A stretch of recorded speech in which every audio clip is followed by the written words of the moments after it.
what does success look like for you online? Like many digital creatives, Joanne Njeri didn't start with a fancy title. It started as a side hustle. I'm an actuary by profession, so when I was about to graduate, it was during COVID time. So I was looking for employment while people were being sacked, and when companies were closing down. So it was really, really hard for me to get a job. And through that, I landed on social media management. Applied for a position. The first person that I applied for said she loved my work, but the distance between where I was in Athi and where her shop was so far that commuting would have eaten up more than half of my salary.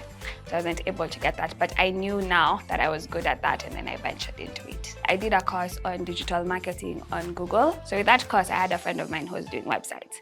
And because he was doing websites and it was during COVID, a lot of his clients also wanted to be on social media. So we were able to team up, and he was like, you know how to do this? I was like, yeah, of course. At the moment, I didn't have hands-on experience, but he trusted me to be able to do that. So that's how I started. What began as a side hustle quickly grew into a full-time career eventually. This evolved into leading a team managing multiple clients such as Wild by Morugi, Kweva, Poi Wamboi, Samke, and others across different industries.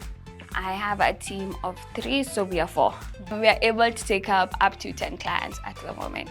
Usually the biggest chunk of work is in the onboarding process, because I really like understanding and making sure that we are fully aligned with the client as we start. With understanding that, I'm able to create a strategy, and then I have a team to execute, which is a content creator and a social media manager who help now in the day-to-day running of the business. I think I've worked with over 30 brands so far. So personal brands is like influencers, there's coaches, there's interior designers. So the person is the business and they're giving out a service. No matter how many brands she handles, each one must sound unique. That's where brand voice comes in.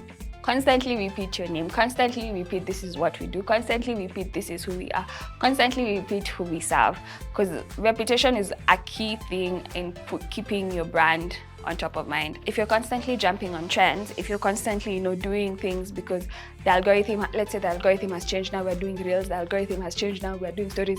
If you're constantly doing that without thinking of your strategy and what the brand is lying with, you'll get lost, because now you'll be jumping on a trend and not thinking about how can I align this with the brand. Maybe your content is doing well and you're getting million followers, but people don't even know what your brand does.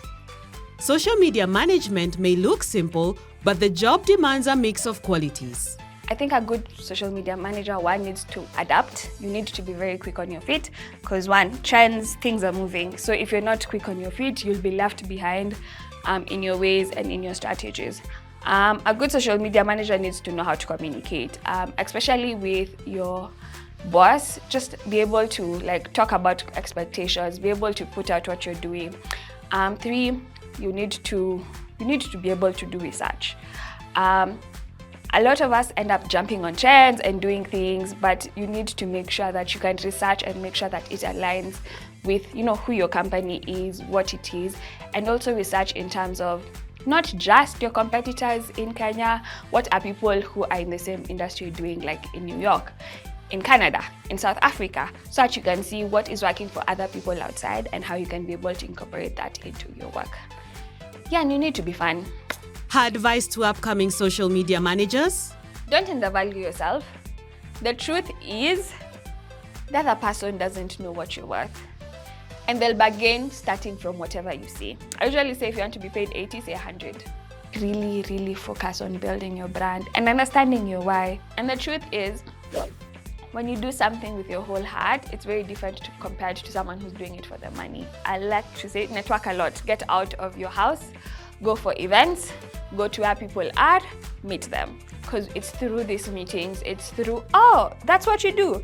I know someone who's looking for someone to do that. Oh, that's who you are. Network a lot. Do a lot of groundwork. Don't just sit in your house and apply for things and expect for things to come through. Also, as you're doing this groundwork outside, do the same thing online. Reach out to people, send a DM, say, hi, I love what you do. Create content that converts. Shout out people who you worked with, shout out people who you met. You'll be surprised how someone will see a story and be like, oh, that's what she does. Let me, reach out. Joanne's work proves that social media is more than visuals and captions. It is the skilled storytelling that keeps brands alive online.